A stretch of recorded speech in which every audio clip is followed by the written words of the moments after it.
ఆరుగాలం కష్టపడి పండించి పంటలు చేతికొచ్చినా రైతులకు ఫలితం మాత్రం దక్కడం లేదు. ప్రభుత్వం తరపు కొనుగోలు కేంద్రాలు ఆలస్యం కావడంతో రైతాంగం ప్రైవేటు వ్యాపారులను ఆశ్రయించాల్సి వస్తోంది. ప్రైవేటు వ్యాపారులు సమయానికి ఇచ్చే డబ్బులకు రైతులు జై కొడుతున్నారు.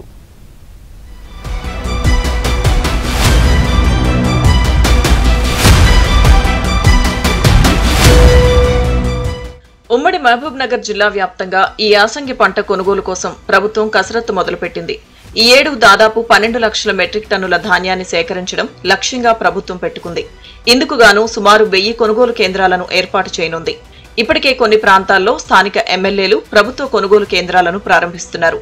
కాగా పూర్తి స్థాయిలో ధాన్యాన్ని కొనుగోలు చేయాలంటే గన్నీ బ్యాగుల లభ్యత కూడా సవాల్గా మారింది. ప్రతి జిల్లాకు ఎన్ని బ్యాగులు కావాలో ఇప్పటికే వ్యవసాయ శాఖ అధికారులు అంచనాలు రూపొందించి నివేదికలు పంపించారు. కానీ ఇప్పటికీ కూడా స్టాక్ రాకపోవడంతో కొనుగోళ్లకు అడ్డంకిగా మారింది.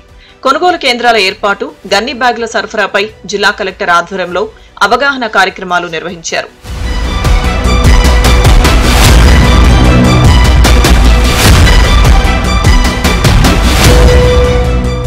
మహబూబ్ నగర్ జిల్లాలో ఈ ఏడాది 1,47,000 మెట్రిక్ టన్నుల వరి ధాన్యాన్ని కొనుగోలు చేయాలన్న లక్ష్యంతో అధికారులు ఏర్పాట్లు చేస్తున్నారు. ఇందుకోసం మొత్తం 183 కొనుగోలు కేంద్రాలు ఏర్పాటు చేయడానికి సన్నద్దమయ్యారు. వనపర్తి జిల్లాలో 3,78,000 మెట్రిక్ టన్నుల ధాన్యం కోసం 414 కేంద్రాలు, నాగర్ కర్నూలు జిల్లాలో 1,50,000 నుండి 2 లక్షల మెట్రిక్ టన్నుల ధాన్యం కొనుగోలు లక్ష్యంతో 230 కేంద్రాలు, నారాయణపేట జిల్లాలో 3 లక్షల మెట్రిక్ టన్నుల ధాన్యం కొనుగోలు కోసం 102 కేంద్రాలు, జోగులాంబ గద్వాల జిల్లాలో 1,75,000 మెట్రిక్ టన్నుల ధాన్యం సేకరణే లక్ష్యంగా 69 కేంద్రాలను ఏర్పాటు చేస్తున్నారు. ప్రస్తుతానికి ఈ అంచనాలతో అధికారులు వరి ధాన్యం కొనుగోలుకు సన్నద్దమవుతుండగా ఇందులో పరిస్థితులను బట్టి మరికొన్ని కేంద్రాలు పెంచడం, తగ్గించడం చేసే అవకాశాలున్నాయి.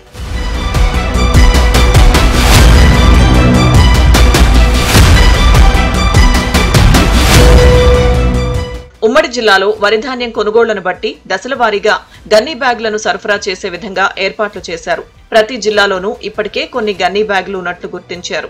మహబూబ్ నగర్ జిల్లాకు 36 లక్షలు, వనపర్తి జిల్లాకు 65 లక్షలు, నాగర్ కర్నూలు జిల్లాకు 36 లక్షలు, నారాయణపేట జిల్లాకు 37.5 లక్షలు, జోగులాంబ గద్వాల జిల్లాకు 42 లక్షల గన్నీ బ్యాగులు అవసరమవుతాయని ప్రభుత్వానికి అంచనాలు పంపారు.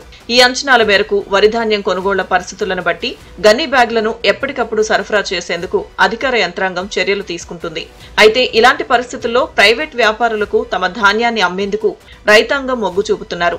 ప్రభుత్వ పరంగా అమ్మకాలు సాగించాలంటే తేమ కేవలం 14% ఉండాలి. అంతకు మించి ఉంటే కొనుగోలు చేయరు. దీనికి తోడు తరుగు అనే నెపంతో కూడా కొంత ఎక్కువ ధాన్యాన్ని కొలుస్తారు. ఇక డబ్బులు సమయానికి వచ్చే పరిస్థితి ఉండదు. నేరుగా బ్యాంక్ ఖాతాలోకి జమ చేస్తారు. కానీ ఎప్పుడు వస్తాయో తెలియని పరిస్థితి. దాంతో చాలా మంది రైతాంగం ప్రైవేట్ వ్యాపారులకు తమ ధాన్యాన్ని అమ్మేందుకే చూస్తున్నారు. నార్మల్గా ప్రైవేట్కే ఇంపార్టెన్స్ ఇస్తాము. ఎందుకంటే ఈ రోడ్డు మీద పోసి ఎవరన్నా వచ్చి తాకిచ్చినా, ఇంకోటి మనకు వర్షం ఎఫెక్ట్ ఉంది, మళ్ళీ అనవసరంగా తడిసి ఆరబెట్టుకొని గవర్నమెంట్కి మాయిశ్చర్ వచ్చే వరకు చాలా టైం పడుతుంది. దానికోసం అంటూ మళ్ళీ పర్టికులర్గా 2-3 ఉండాల్సి వస్తుంది. పని మనుషులైనా ఆ కూలి ఈ కూలి అంతా కలిపి అంతే అవుతుందని మేము ప్రైవేట్కి వేసుకుంటాం. డబ్బులు కూడా అట్ ఏ టైం ఒకటేసారి వచ్చేసాయి, మనకు కూడా వేరే యూస్ కోసం వస్తాయని చెప్పేసి మేము ప్రైవేట్కి ఎక్కువ ఇంపార్టెన్స్ ఇస్తాం. గవర్నమెంట్లో విత్ బోనస్ అయితే 2,800 అంటారు, ప్రైవేట్లో 1,900 నుంచి 2,100 వరకు నడుస్తుంది. బేసిక్ మన వడ్లను బట్టి మనకి ధర ఉంటుంది. ప్రైవేటు తొందరగా ఇస్తుంది పైసలని వాళ్ళకు ఏతమని అనుకుంటాం సారు. ఈ గవర్నమెంటు ఎప్పుడు ఇచ్చేది తెలియదు. మళ్ళా గింటలెమ్మడు 500 ఇస్తామంటారు, అవి ఇయనే ఇయ్యరు. ఇక అట్లని ప్రైవేట్ వాళ్ళకి ఏతాం అనుకుంటాము. మళ్ళీ మీకు కూడా మాట ఇచ్చినాం, మీకేతామా వాళ్ళకి ఏతామని ఒక మాట అనుకుంటాం సార్ మేము. ఇక గవర్నమెంట్ తొందరగా ఇస్తే మీకే ఇస్తాం. అట్లా ఇక గవర్నమెంట్కు మొత్తం ఆడుకోయే వరకు ఇంకా మా ఖర్చు పెట్టుకునే పోలే కదా సార్. దాదాపు ఒక 18 ఎకరాల్లో వ్యవసాయం చేస్తున్నాము. గవర్నమెంట్ ఒడ్లు కొంటా అని చెప్పి ఓపెన్ చేసింది, కానీ వాళ్ళు ఇంతవరకు వచ్చిర్రు, ఓపెన్ చేసిరు కానీ ఎవరు లేరు. బోనస్ ఇస్తా అని చెప్పారు కానీ కరెక్ట్ తొందరగా ఇస్తే చాలామంది ఇస్తారు. కరెక్ట్ ఎవరు రెస్పాన్సిబిలిటీ లేరు. ఇక్కడ ప్రైవేట్ వ్యక్తులు వచ్చి కొనుగోలు చేస్తున్నారు కానీ టైంకి అమౌంట్ ఇవ్వట్లేదు. వాళ్ళు సత్తాయిస్తున్నారు. గవర్నమెంట్ నుంచి బోనస్ కూడా కరెక్ట్ వస్తే బాగుంటుంది. జనాలకు, రైతులకు బెనిఫిట్ చేస్తే బాగుంటుంది. ప్రతి గింజ కూడా ప్రభుత్వ పరంగా కొనుగోలు చేయడమే కాదు, రైతాంగానికి సకాలంలో చెల్లింపులు కూడా చేస్తామని దేవరకద్ర ఎమ్మెల్యే జీఎంఆర్ వెల్లడించారు. క్వింటాలకు గరిష్టంగా చెల్లింపులు చేస్తామని, ఆర్&ఆర్ రకానికి 500 రూపాయల బోనస్ కూడా చెల్లిస్తున్నామని తెలిపారు. గత వానాకాలం సీజన్లో జిల్లాలో కోట్లాది రూపాయలు బోనస్ గా చెల్లించామని గుర్తు చేశారు.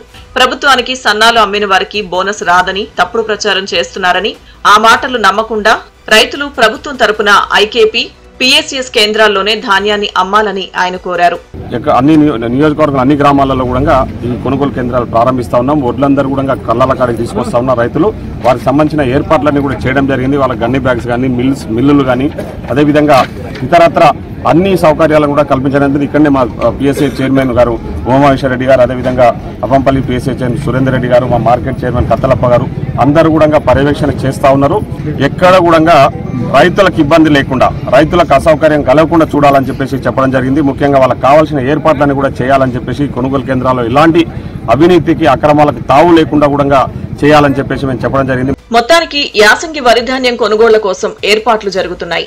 ఎటువంటి అవకతవకలకు తావు లేకుండా కొనుగోళ్లు చేపట్టేందుకు అధికార యంత్రాంగం చర్యలు తీసుకుంటుంది. ఈ నెల 20వ తేదీ తర్వాతనే వరి ధాన్యం కొనుగోళ్లు ఉండే అవకాశం ఉంది.